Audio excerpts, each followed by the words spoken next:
Hi everyone, this is Edward of Chard with Books of Chard. We are back again with the 100 Simple Secrets of Successful People by David Niven Ph.D. Today we're reading chapter 35, Lessons Can't Threaten.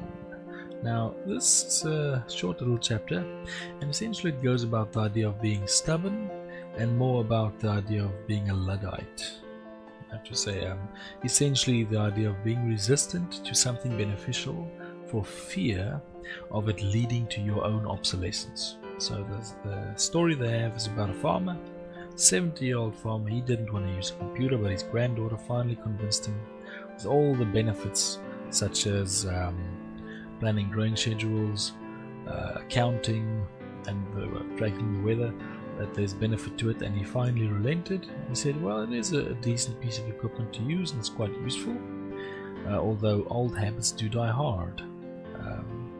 I myself struggle to keep up with technology, in all honesty. Not so much for resistance, I just struggle to keep up with it. It's going quite fast, and you only keep up with what you can really conceive of as useful, and sometimes you miss it, sometimes you miss the point, sometimes there's a bit of that stubbornness. You don't see what the benefit of something can be until you're in it. A lesson for everybody there. So yeah, don't, and this is something about pretty much every stage in human history so far. Every technological leap forward, especially the disruptive ones, have had people resisting them. What did they say again?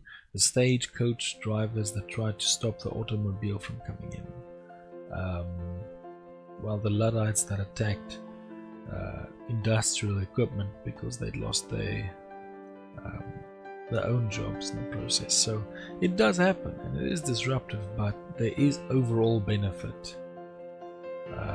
Almost every time. I can't think of a time that there isn't. It's just hard to see it, especially when you're in it. So there's a lot to learn from something beneficial, even though there is that innate fear of becoming obsolete. And it's something I've thought of myself, because if you have a technical career, or one that's heavily based in thought or experience or knowledge or advanced techniques and science, then something like AI that could very quickly learn this and apply it is definitely a threat. But when you think about it as well, you've essentially created a tool that takes away the labor of what you do, yes, but could potentially do that same labor for near nothing. That is huge. You've effectively eliminated a huge portion of cost out of the economy, depending on obviously how people steer it, because you can always get some people who will be greedy, marking up outrageous levels just to profit off it. But if that weren't the case, or isn't the case, then you could get away with amazingly reduced prices, which would benefit everybody in the long run. So technological advancement, improvement in the way we do things, yes, it is a threat to the way you do things now, but it is also a potential benefit to the way things will be in the future. And it's hard to see, but beneficial.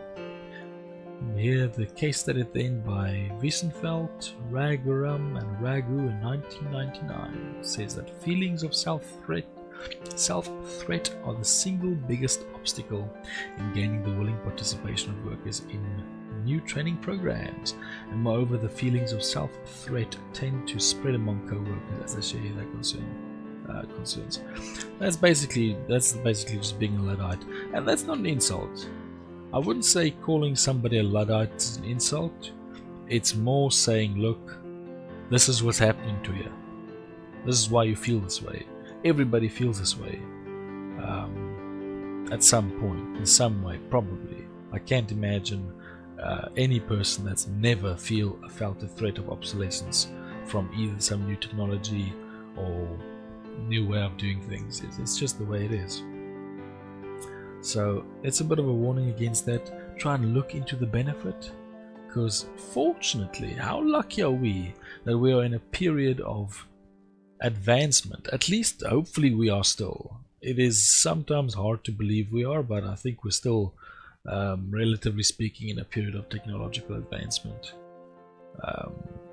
Societal structures appear to be hell-bent on destroying everything, but I think we're doing quite well. I think we're advancing overall. So it's great that we are in a time like this, because stagnation, which, I mean, if you look at the Middle Ages, that must have been tough.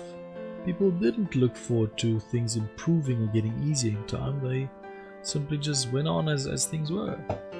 So that's the benefit of living in a time like this. You should grab it, seize it, and use it to your own advantage, and to the advantage of everybody ultimately.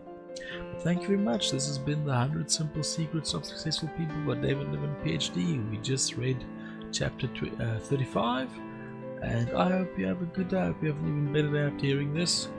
You can join me in the next episode for another little chapter on this book. And this has been Editor Child, so thank you very much and have a good day. Bye bye.